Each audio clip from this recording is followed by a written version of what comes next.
আজকে আমি তোমাদের অ্যালডল কনডেনসেশন সম্পর্কে বলবো। অ্যালডল কনডেনসেশন কাদের হয়, কোন কার্বনিল কম্পাউন্ডসের অ্যালডল কনডেনসেশন হয়, কেন হয়, তার ডিটেল মেকানিজম তোমরা এই ভিডিওটিতে দেখতে পাবে। ভিডিওটি টোটাল দেখো এবং খাতায় লিখে নাও, আশা করি অনেক উপকার পাবে। তো ঠিক আছে, আর দেরি না করে চলো একদম শুরু করে দিই অ্যালডল কনডেনসেশন।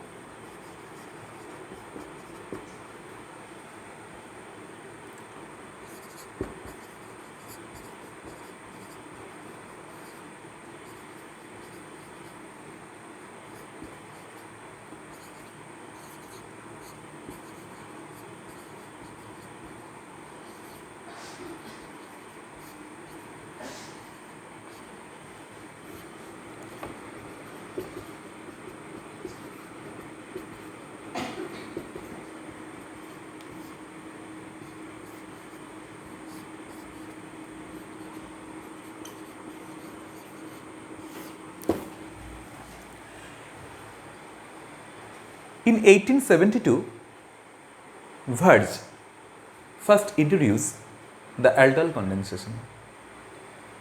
1872 সালে বিজ্ঞানী ভার্জ প্রথম এই অ্যালডল কনডেনসেশন সম্পর্কে আমাদেরকে জানান। তিনি কি করেন? তিনি বিটা হাইড্রক্সি অ্যালডিহাইড এই যৌগটি ফার্স্ট প্রিপেয়ার করেন। এই বিটা হাইড্রক্সি অ্যালডিহাইড মানেই হলো 3 হাইড্রক্সি বিউটানল, অর্থাৎ দেখো 1, 2, 3 অর্থাৎ 3 নম্বর পজিশনে একটা OH রয়েছে এবং 1 নম্বরে কি আছে? আমার অ্যালডিহাইড গ্রুপ আছে। তাই এই অ্যালডিহাইড গ্রুপের জন্য ALD আর OH এর জন্য কি অল। তোমরা সবাই জানো যে OH অর্থাৎ অ্যালকোহলের কি অল, আর অ্যালডিহাইডের জন্য ALD, তাহলে হয়ে গেল অ্যালডল। তাহলে তিনি ফার্স্ট এটার নামকরণ করেন এবং সেই থেকে আমরা অ্যালডল কনডেনসেশন পড়ে আসছি। এখন বর্তমানে এর সম্পর্কে প্রচুর রিসার্চ হয়েছে, এখনও রিসার্চ চলছে। হ্যাঁ, অনেক ক্রস অ্যালডল তৈরি হয়েছে এবং এই রিয়াকশানটা আরও অনেক গ্রো করেছে। তো যাই হোক, অ্যালডল কনডেনসেশন কোথা থেকে এলো, কিভাবে এলো, সেটা সম্পর্কে তোমরা জানতে পারলে। তাহলে 1872 সালে ভার্জ ফার্স্ট এই অ্যালডল কনডেনসেশন এই নামকরণটি করেছিলেন।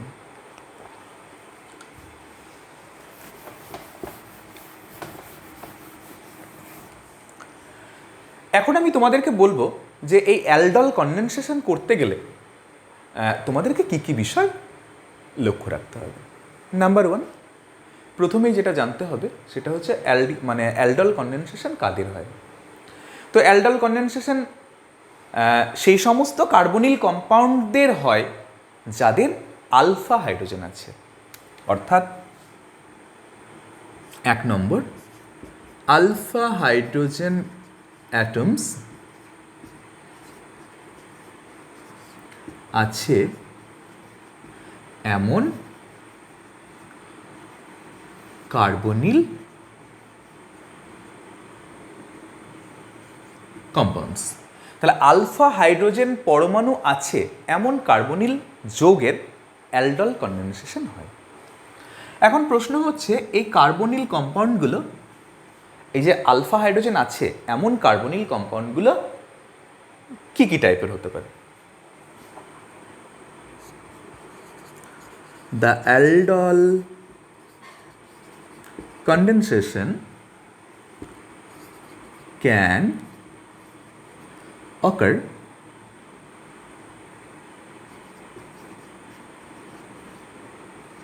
between number 1,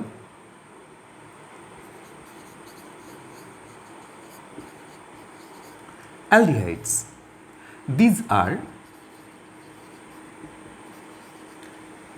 are identical or may be different. অর্থাৎ the aldol condensation can occur between the aldehydes, অর্থাৎ অ্যালডিহাইড মলিকুলের মধ্যে হবে, সেটা কি সেম হতে পারে বা আলাদা আলাদা হতে পারে। Number 2, ketones. May be identical. These also are may be identical or different. Third,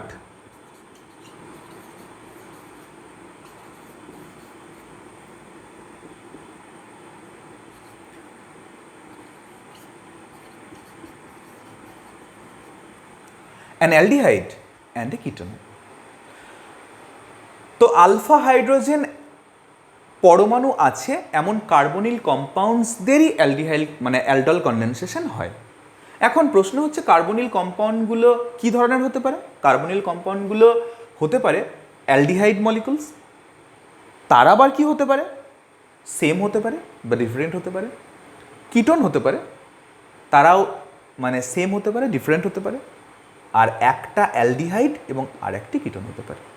অর্থাৎ আমরা এক্ষেত্রে দেখতে পাচ্ছি যে দুটো মলিকুল লাগবে, দুটো অ্যালডিহাইড মলিকুল হতে পারে, দুটো কিটোন মলিকুল হতে পারে, বা তোমার একটা অ্যালডিহাইড এবং আরেকটি কিটোন। তো যাই হোক, তাহলে কার্বনিল যৌগগুলোর প্রকৃতি কেমন হবে সেই সম্পর্কে তোমরা জানলে। তাহলে ওয়ান অ্যান্ড অনলি কন্ডিশন কি? আলফা হাইড্রোজেন থাকতে হবে। তাহলে what ever the nature of carbonyl compounds, but first and last condition is alpha hydrogen are involved in the aldol condensation. Alpha hydrogen atoms are involved in the aldol condensation. These are the first and last condition. এখন number 2, এর বিকারক কী কী লাগে দেখো।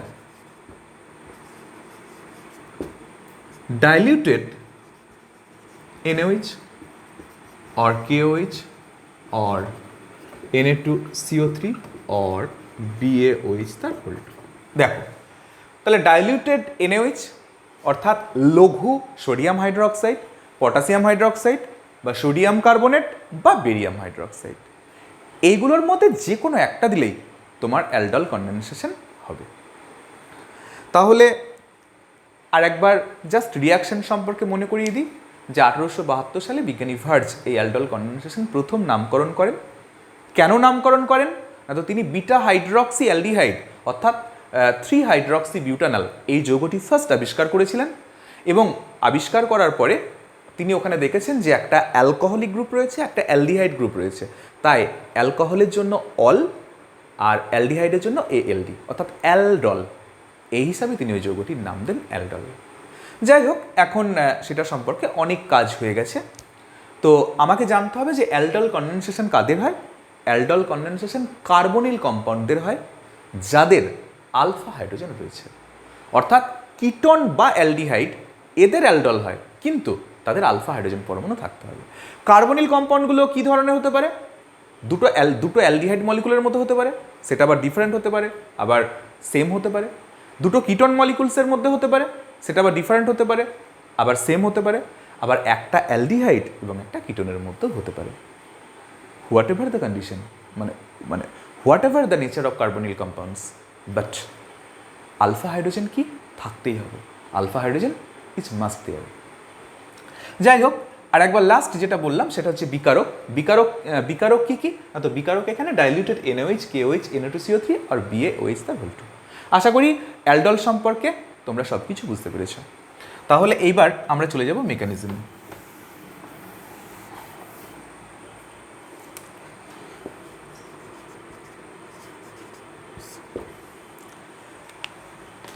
Mechanism বলার আগে রিয়াকশনটি একবার লিখে নেব।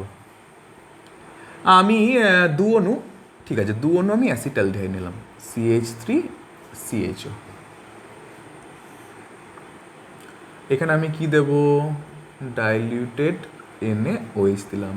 তাহলে কি হবে? CH3CHOH CH2CHO। তাহলে এটা হলো বিটা হাইড্রক্সি অ্যালডিহাইড। আচ্ছা, এটা হচ্ছে অ্যাসিটালডিহাইড। এখানে যদি আমি একটু হিট দিই তাহলে এখান থেকে কোনো জল বেরিয়ে যাবে, তাহলে হবে CH3CH ডাবল বন্ড CHO। এটা বুঝতে পারছো তো? CH3CH double bond CHO। তাহলে এটা হয়ে গেল ইনঅ্যাল, এটা হয়ে গেল কি ইনঅ্যাল। এখানে ডাবল বন্ড আছে তাই ইন, আর এখানে তোমার অ্যালডিহাইডি গ্রুপ আছে সেই কারণে কি অ্যাল। অ্যালডিহাইডের ক্ষেত্রে আমরা অ্যাল বলি, আর এটা ডাবল বন্ড আছে বলে ইন।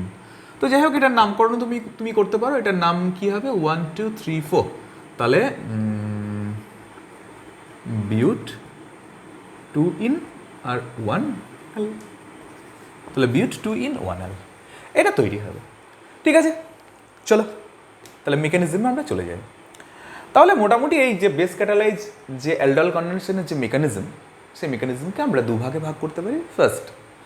ফার্স্ট হচ্ছে কি না, তো একটা কার্বনিল গ্রুপ বেসের উপস্থিতিতে কি হবে, একটা কার্ব অ্যানায়ন তৈরি করবে। সেকেন্ডলি, সেই কার্ব অ্যানায়ন অপর একটা মলিকুলের সঙ্গে যুক্ত হয়ে অ্যালডল তৈরি করবে। তাহলে প্রথমে বেস ওই একটা অ্যালডিহাইড বা কিটোন যে কোনো একটা মলিকুলকে অ্যাটাক করবে, প্রথমে ফার্স্ট কার্ব অ্যানায়ন তৈরি হবে।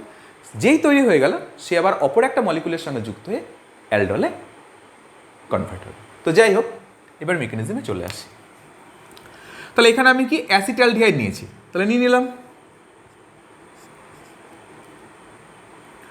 আচ্ছা বেশ, অ্যাসিটালডিহাইডের একটা অণু নিলাম।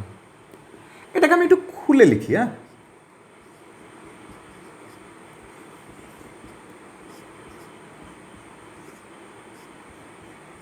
ব্যাস, CH3CHO এটাকে আমি একটু খুলে লিখলাম, CH2H আর CHOটাকে একটু ভেঙে লিখলাম। আশা করি কোনো অসুবিধা নেই। আচ্ছা, এবার আমি এখানে কি দিয়েছি, ডাইলিউটেড আমি ধরো NaOH দিয়েছি। তাহলে NaOH থেকে ডাইলিউটেড NaOH মানে কি, NaOH এর মধ্যে তোমার জলও আছে আবার ক্ষারও আছে। তার মানে এই ক্ষারের মধ্যে যে OH মাইনাসটা আছে, হ্যাঁ, তার তীব্রতাটা তুমি কমিয়ে দিয়েছো। যাই হোক, তাহলে এটা তখন কি হিসাবে কাজ করবে, এটা একটা বেস হিসাবে কাজ করবে। এটা কি হিসাবে কাজ করবে, এটা একটি বেস হিসাবে কাজ করবে। তাহলে বেসের কাজ কি, বেস সবসময় কি খুঁজবে, হাইড্রোজেনকে খুঁজবে। বেসের কাজ হলো হাইড্রোজেন পরমাণুকে খুঁজবে। এখন কোন হাইড্রোজেন পরমাণুকে খুঁজবে, তাহলে দেখো এই কার্বনের সঙ্গে এইখানে একটা H আছে, আর এই কার্বনের সঙ্গে এই কার্বন, তার সঙ্গে আবার একটা H আছে।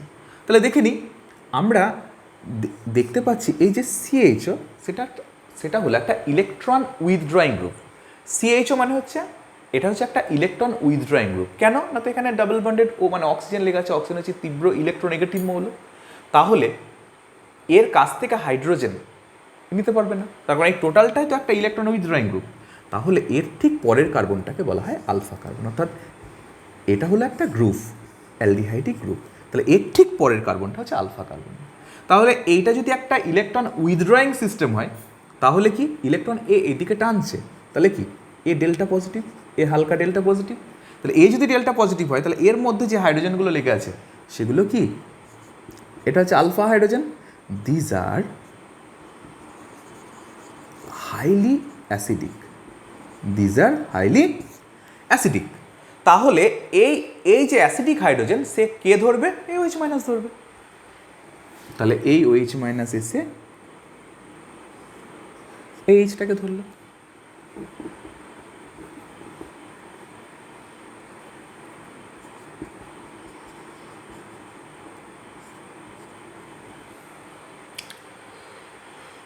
বেশ, তাহলে দেখো এই হাইড্রোজেনটা হলো alpha hydrogen, these are highly acidic. এই হাইড্রোজেনটা কে ধরবে, OH মাইনাস। তাহলে বেশ কি করছে, এই Hটাকে ধরে নিল, এই বন্ধনটা কার্বন নিয়ে নিল। তাহলে কি হলো, CH2 মাইনাস হলো আর CH হলো। ঠিক আছে, CH2 মাইনাস হলো আর CH হলো। তাহলে দেখো এখানে একটা কি তৈরি হলো, কার্ব অ্যানায়ন তৈরি হলো। তাহলে এখানে একটা কার্বনের মাথায় মাইনাস মানে কি, কার্ব অ্যানায়ন তৈরি হলো। এখন এই কার্ব অ্যানায়নটা কি হিসাবে কাজ করতে পারে, ইট অ্যাক্টস কি, এ নিউক্লিওফাইল। অর্থাৎ এটা একটা নিউক্লিওফাইল রূপে কাজ করবে। তাহলে এটা কী হিসেবে কাজ করবে? এটা একটা নিউক্লিওফাইল রূপে কাজ করবে। তাহলে এবার সেকেন্ড স্টেপ কি? সেকেন্ডে আমি আর একটা মলিকুল এখানে নিয়ে আসবো। তাহলে নিয়ে এলাম আর একটা মলিকুল নিয়ে আসি CH3COH। তাহলে নিউক্লিওফাইলের কাজ কি? নিউক্লিওফাইল সবসময় পজিটিভ সেন্টারকে খুঁজবে। তাহলে নিউক্লিওফাইল আর কি? নিউক্লিওফাইল সিকিং দ্য নিউক্লিয়াস, অর্থাৎ পজিটিভ সেন্টার। তাহলে এ গিয়ে এই কার্বনকে ধাক্কা মারবে, তার কারণ কার্বনের মধ্যে যে অক্সিজেন লেগে আছে সেটা তো তীব্র ইলেকট্রোনেগেটিভ মৌল। তাহলে এইটা যদি ডেল্টা মাইনাস হয় তাহলে এটা কি ডেল্টা প্লাস। তাহলে এ কোথায় এসে ধাক্কা মারবে? এই কার্বনকে ধাক্কা মারবে। তাহলে ব্যাপারটা কি হলো দেখা যাক। দেখো, তাহলে আমি একদম এই দিক থেকে লিখছি CHO, তার সঙ্গে CH2, ভালো করে লক্ষ্য করো। তাহলে CHO প্রথমে লিখলাম, তার সঙ্গে CH2, তাহলে এর যে মাথাতে যে মাইনাস রয়েছে সেই মাইনাস দিয়ে এই কার্বনের সঙ্গে বন্ধন করেছে। তাহলে এই কার্বনের সঙ্গে বন্ধন, তাহলে এই কার্বন এই CH2-র সঙ্গে এই কার্বনের বন্ধন হয়েছে। তাহলে এই কার্বনটা লিখলাম, তার সঙ্গে একটা H লেগে আছে, H লিখে দিলাম। এর মাথাতে অক্সিজেন পাই ইলেকট্রনটা তার নিজের দিকে টেনে নিয়েছে বলে ও মাইনাস, আর তার সঙ্গে একটা CH3 লেগে আছে, CH3 লাগিয়ে দিলাম। তাহলে দেখো, তাহলে এখানে যে কার্বন আয়ন তৈরি করলো সে আবার সেকেন্ড একটা মলিকুল অর্থাৎ অ্যাসিটালডিহাইডের অপর একটা মলিকুলকে বিক্রিয়া করে সেখানেও আবার একটা অ্যানায়নই তৈরি করলো। এখন মিডিয়ামে কি লঘু ক্ষার দিয়েছি, মানে মিডিয়ামে কি জল রয়েছে। তাহলে জলের মধ্যে থেকে কি একটা H প্লাস টেনে নেওয়াটা অস্বাভাবিক কিছু নয়। তাহলে জল থেকে কি একটা H প্লাস নিয়ে নিল। তাহলে যেটা হলো সেটা হলো এই রকম CH2 CH। তাহলে এইটা উৎপন্ন হলো beta hydroxy aldehyde, beta hydroxy aldehyde. এটাকেই আমরা বলছি অ্যালডল। কেন অ্যালডল বলছি না? তো এখানে একটা OH রয়েছে আর এখানে একটা CHO রয়েছে। তাহলে CHOর জন্য অ্যাল্ড আর এটার জন্য অ্যালডল। তাহলে এটাকেই বলা হয় অ্যালডল। তাহলে অ্যালডল আমার তৈরি হয়ে গেল। তাহলে এইবার একটু যদি আমি হিট করে দিই, একটু হিট করলাম, তাহলে হিট করলে কি এই যে দুটো অ্যালডিহাইডিক মলিকুল থেকে অ্যালডিহাইড মলিকুল যে জোড়া লেগে আছে তার মধ্যে যদি এখনও জল বেরিয়ে যায়, হিট করলে কি সেখান থেকে মানে জল বেরিয়ে যেতে পারে। তাহলে এখান থেকে এখনও জল বেরিয়ে গেল। তাহলে যেটা তৈরি হবে সেটা হলো CH3CH ডাবল বন্ড CH, এটাকে একটু ছোট করে দিলাম, CHO। তাহলে এটা হয়ে গেল কি ইনঅ্যাল, অর্থাৎ হলো বিউট 2 in 1 অ্যাল, বিউট 2 in 1 অ্যাল। তাহলে এই যে ইনঅ্যাল তৈরি হলো, তাহলে এটা কি একটা আনস্যাচুরেটেড অ্যালডিহাইড তৈরি হয়ে গেল, অর্থাৎ বিউট 2 in 1 অ্যাল হলো। কীভাবে হলো? তাহলে দেখো এই OH আছে, এখানে OH আছে, তাহলে এই H থেকে এই H আর এই OH মিলে জল হয়ে চলে গেল, আর এখানে একটা ডবল বন্ড হয়ে গেল। এখন একটা কোশ্চেন তোমাদের থাকতে পারে যে স্যার এখানেও তো একটা H আছে, তাহলে এই H আর এই OH চলে যেতে পারতো। এখন ধরো এখান থেকে যদি H যায় তাহলে কি যে অ্যালকিনটা উৎপন্ন হবে তার আলফা পজিশনে কটা হাইড্রোজেন থাকছে? দুটো। আর এখানে যে অ্যালকিনটা তৈরি হলো তার হাইড্রোজেনের সংখ্যা কি বেশি রয়েছে। তাহলে আমরা জানি কি যে most substituted alkyne are the major product, অর্থাৎ অ্যাকর্ডিং টু সেটজেপ আমরা কি বলতে পারি যে সমস্ত অ্যালকিনের মোস্ট সাবস্টিটিউটেড অ্যালকিন, মানে বাইরে যদি হাইড্রোজেনের পরিমাণ বেশি থাকে তাহলে সেক্ষেত্রে কি তোমার সেটা বেশি স্টেবল হবে। এছাড়াও অন্যভাবেও তুমি এটাকে ব্যাখ্যা করতে পারো, এটা হচ্ছে একটা ইলেকট্রন উইথড্রয়িং গ্রুপ। তাহলে এটা যদি ইলেকট্রন উইথড্রয়িং গ্রুপ হয় তাহলে কি এর পরে যে কার্বনটি রয়েছে সেটা আলফা কার্বন, তার সঙ্গে যুক্ত হাইড্রোজেনকে বলা হয় আলফা হাইড্রোজেন। তাহলে সেই আলফা হাইড্রোজেনটা কি হাইলি অ্যাসিডিক।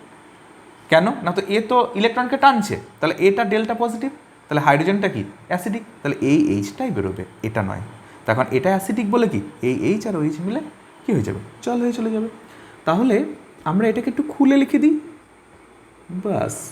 তাহলে দেখো একটু হিট করলে এটাকে যদি আমরা একটু হিট করি তাহলে কি, ও সরি, এটাকে আমরা হিট করেছি তাহলে এখান থেকে একটা জল বেরিয়ে যাবে, বাস জল বেরিয়ে চলে গেল। অর্থাৎ এ এখানে ডাবল বন্ড করলো আর এটা ভেঙে গেল, এ এখানে ডাবল বন্ড করলো, এটা ভেঙে গেলো, তাহলে এটা বেরোলো H+ রূপে আর এটা বেরোলো কি OH-, তাহলে এই H+ আর OH- মিলিয়ে কি জল হয়ে বেরিয়ে চলে গেল। তাহলে এই যে জল বেরিয়ে যাচ্ছে এটাকেই বলা হয় কনডেনসেশন। তাহলে আমি লিখেছিলাম অ্যালডল কনডেনসেশন, তাহলে অ্যালডল কনডেনসেশন নামটা কেন হলো? তাহলে আমরা দেখতে পেলাম এখান থেকে একটা অ্যালডল তৈরি হলো, তারপরে কনডেনসেশন অর্থাৎ জল বেরিয়ে গিয়ে জল বেরিয়ে গেল, তাহলে বেরিয়ে যাওয়াকে কি কনডেনসেশন বলা হয়। তাহলে সেই কারণে বিক্রিয়াটার নাম হয়ে গেল অ্যালডল কনডেনসেশন। আশা করি মেকানিজমটা বুঝতে পেরেছো। আর একবার মেকানিজমটা আমি জাস্ট একবার তোমাদেরকে একটু মনে করিয়ে দিই। তাহলে আমরা এখানে অ্যাসিটালডিহাইড নিয়েছিলাম, অ্যাসিটালডিহাইডকে আমরা এক্সাম্পল হিসাবে নিয়েছি, তাহলে অ্যাসিটালডিহাইডের একটা অনুফাস নিলাম, সেটাকে একটু খুলে ভালো করে লিখলাম মেকানিজমটাকে দেখানোর জন্য। তাহলে এর আমরা কি সবসময় আলফা হাইড্রোজেনটাকে দেখব। তাহলে এই যে CHO, এটা হলো একটা group, aldehydic group, electron withdrawing group, তার ঠিক পরের কার্বনটাকেই বলা হয় আলফা কার্বন, তার সঙ্গে যুক্ত হাইড্রোজেনকে বলা হয় আলফা হাইড্রোজেন। এই আলফা হাইড্রোজেনটা কেন হাইলি রিঅ্যাক্টিভ বা হাইলি অ্যাসিডিক কেন না, তো এটা গ্রুপ, তাহলে এ কী করছে ইলেকট্রনকে টানছে, তাহলে এই কার্বনটাকে ডেল্টা পজিটিভ, তাহলে তার মধ্যে যে হাইড্রোজেনটা রয়েছে সেটা হচ্ছে অ্যাসিডিক, সেটা বেরিয়ে যেতে চাইছে। তাহলে এখানে যে ডাইলিউট NaOH দেওয়া হয়, তাহলে NaOH এর মধ্যে যে OH- আছে সেটা কি, ইটস অ্যাক্টস এ বেস। তাহলে এই বেস কি করবে, সবসময় হাইড্রোজেনকে ধরবে। তাহলে এই OH- এসে হাইড্রোজেনকে ধরেছে, এই বন্ধনটা কার্বনটা নিজের দিকে টেনে নিল, তাহলে কার্বনের মাথায় মাইনাস, যেমন CHO ছিল সেরকম CHO হলো, আর এই OH- এই Hকে নিয়ে কি জল হয়ে বেরিয়ে চলে গেল। বেশ, তাহলে এই যে কার্ব অ্যানায়নটা তৈরি হলো, এ কি করছে, পরে যে সেকেন্ড মলিকুল যে অ্যালডিহাইড অর্থাৎ অ্যাসিটালডিহাইডের অপর মলিকুলের সঙ্গে বিক্রিয়া করছে। তাহলে এই কার্ব অ্যানায়নটা যেটা তৈরি হলো সেটা কি, ইট অ্যাক্টস এ নিউক্লিওফাইল। তাহলে নিউক্লিওফাইলের কাজ হচ্ছে কার্বন সেন্টারে ধাক্কা মারা, তাহলে এ গিয়ে এই কার্বনকে ধাক্কা মারলো, এই কার্বনকে কেন মারলো না, কারণ এই কার্বনটাই পজিটিভ সেন্টার, তার মধ্যে যেহেতু এর সঙ্গে অক্সিজেন লেগে আছে, তাহলে অক্সিজেনটা কি ডাবল বন্ডেড, পাই বন্ধনটা খুলে নিজের দিকে টেনে নিল, এর সঙ্গে এর বন্ধন হয়ে গেল, বাস এটাই দেখানো হয়েছে। তাহলে CHO CH2 এই CH2 সঙ্গে এই কার্বনের বন্ধন, তাহলে CH2CH, এই যে H আছে CH2CH, তাহলে অক্সিজেনটা খুলে ওখানে মাইনাস হয়েছে, মানে পাই বন্ধনটা সে নিজের দিকে টেনে নিয়েছে, আর তার সঙ্গে একটা CH3 লেগেছে, যেমন একটা CH3 লাগিয়ে দিলাম, হয়ে গেল। এইবার এখানে মিডিয়ামে জল দিয়ে দিলাম, তাহলে জল থেকে কি একটা H নিয়ে এলো, তাহলে CH3 CHOH CH2 CHO, এটাই উৎপন্ন হয়েছে। এটাকেই বলা হয় বিটা হাইড্রক্সি অ্যালডিহাইড বা 3 হাইড্রক্সি বিউটানল, এটাকেই বলা হয় অ্যালডল। এইটাই 1872 সালে ভার্জ ফার্স্ট তিনি প্রস্তুত করেন। এখন এটাকে যদি একটু হিট দেওয়া হয় তাহলে এখান থেকে এখনও জল বেরিয়ে যাবে, তাহলে জলটা কোথা থেকে বেরিয়ে যাচ্ছে, জলটা সেই কার্বন থেকে সেই কার্বনের Hটা মিলিয়ে জলটা বেরিয়ে যাবে, যে Hটা অ্যাসিডিক। এক্ষেত্রে এইটা হচ্ছে আলফা কার্বন, তার সঙ্গে যুক্ত হাইড্রোজেন হচ্ছে অ্যাসিডিক, মোর অ্যাসিডিক, তাহলে এখানে Hটা ভেঙে গেল, H+ রূপে বেরোলো, এখানে বন্ধন ডাবল বন্ড করলো, এই বন্ধনটা খুলে গেল, তাহলে এখানে H2 হয়ে বেরিয়ে গেল। তাহলে এখানে কী ধরে গেল, ইন অ্যাল, তাহলে এখানে ডাবল বন্ডের জন্য ইন, আর এটা হচ্ছে অ্যাল, ইন অ্যাল, এটার ইউপ্যাক নাম হবে but2in1L। এই গেল তোমার aldol condensation, the detail mechanism. তোমরা যদি মেকানিজমটা খুব ভালো করে স্টাডি করো তাহলে তোমরা মেকানিজমটাতে কী দেখতে পাবে, মেকানিজমটা ভালো করে স্টাডি করলে তোমরা এই মেকানিজমটা ভালো করে স্টাডি করলে এটাই তোমাদের লাভ হবে যে এখান থেকে তোমাদের যে কোনো প্রবলেম দেখ না কেন তোমরা সেটা করতে পারবে। এখন যদি মনে করো যে না মেকানিজম আমি খুব ভালোভাবে শিখে গেছি, তাহলে সেক্ষেত্রে তুমি এখান থেকে একটা শর্ট ওয়েতে তুমি প্রোডাক্টগুলো খুব সহজেই করতে পারো। সেটাও আমি দু একটা দেখিয়ে দিচ্ছি যে এটা যখন তোমাদের সবটা ভালোভাবে মানে রপ্ত হয়ে যাবে তখন এখান থেকে তুমি খুব সহজেই এই পদ্ধতির সাহায্যে তুমি প্রোডাক্টগুলো বানাতে পারবে। ঠিক আছে, তাহলে সেটাও একটু দেখিয়ে দিই।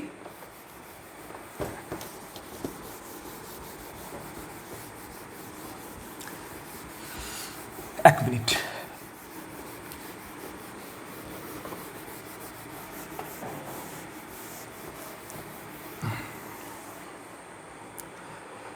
ধরো তোমাকে একটা বিক্রিয়া সম্পূর্ণ করতে দিয়েছে, এরকম ধরো তুমি, ঠিক আছে এটা এরকম দিয়েছে CH3CHO, এখানে দিয়েছে তোমাকে 1 নম্বরে NaOH দিয়েছে ডাইলিউটেড, 2 নম্বরে দিয়েছে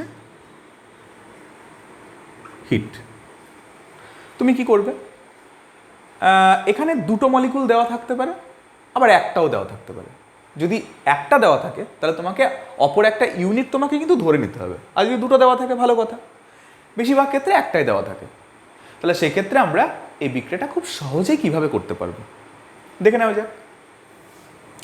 তাহলে আমার প্রোডাক্ট হবে কি, আমি একটু আগে করে দিলাম, প্রোডাক্ট হবে এটা CH3CH double bond CH CHO। এটার নাম কি?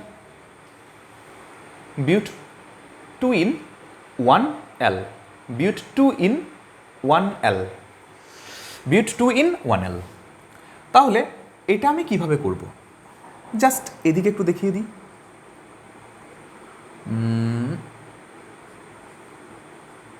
CHO, বেশ, এখান থেকে দুটো হাইড্রোজেন গেল, বেশ,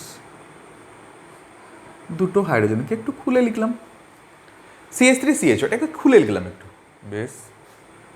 আর একটা ইউনিট এর নিয়ে নিলাম, CH3CH, দাঁড়া একটু এটাকে সরিয়ে লিখি, হ্যাঁ, তাহলে ভালোভাবে বোঝা যাবে। বাস দেখো, তাহলে CH3CHO, CH3CHO আর CH3CHO, দেখো এটাকে দুটো হাইড্রোজেনকে খুলে লিখলাম।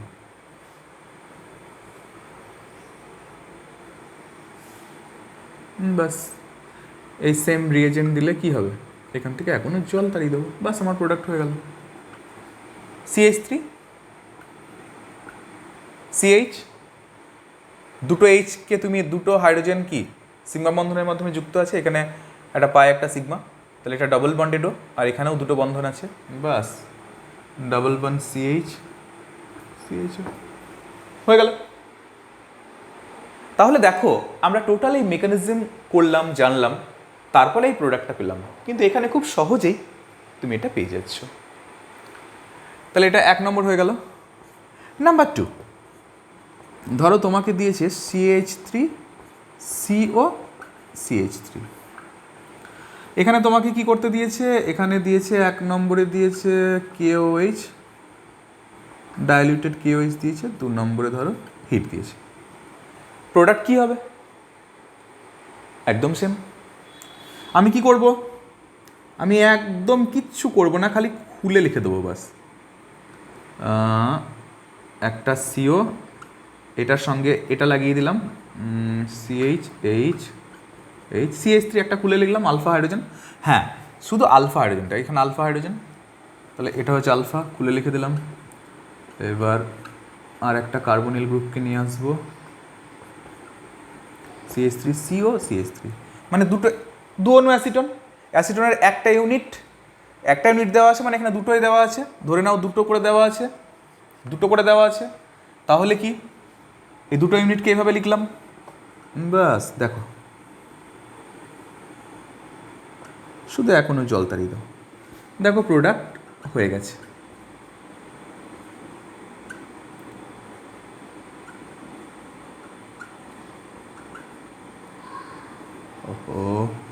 CH3CO CH double bond C, এদিকে একটা CH3, এদিকে একটা CH3, হয়ে গেল প্রোডাক্ট।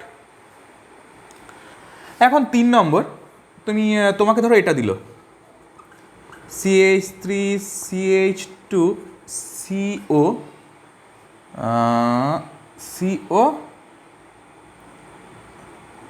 ধরো CH2CH3, যদি এরকম কিছু দেয় CH3CH2CO CH2CH3 এরকম দিল, তাহলে এক্ষেত্রে এর কি অ্যালডল করা যাবে?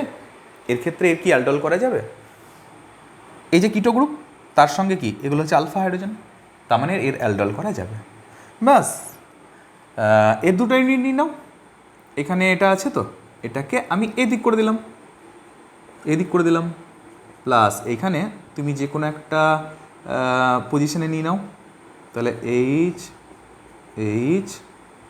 আচ্ছা এর সঙ্গে আছে একটা CH3, এই CH2টাকে নিলাম ধরো, তাহলে এর সঙ্গে আছে একটা CH3, তাহলে এর সঙ্গে তোমার CO CH2 CH3, ব্যাস 1 নম্বরে তোমার KOH ডাইলুটেড, 2 নম্বরে হচ্ছে হিট। ব্যাস জল বেরিয়ে চলে গেল। প্রোডাক্ট কী হবে দেখে নাও, CH3 CH2 আচ্ছা এটা লিখে দিই, CH2 CH3 হয়ে গেল, আর এখানে ডাবল বন্ড C, পাশে CH3 লাগিয়ে দিলাম, আর C double bond CH2 CH3। বাস আমার প্রোডাক্ট হয়ে গেল। তাহলে সবগুলোই দেখো আমি খুব সহজভাবে এখনও জল তাড়িয়ে এটা করে ফেললাম। তাহলে এটা হলো তোমার শর্টকাট ওয়েতে তুমি কিভাবে প্রোডাক্টে পৌঁছাবে, এটা হচ্ছে শর্ট রুট। এখানে তুমি যে কোনো এক্সাম্পল নেবে, এই পদ্ধতির সাথে তুমি প্রোডাক্ট করে ফেলবে, ঠিক আছে।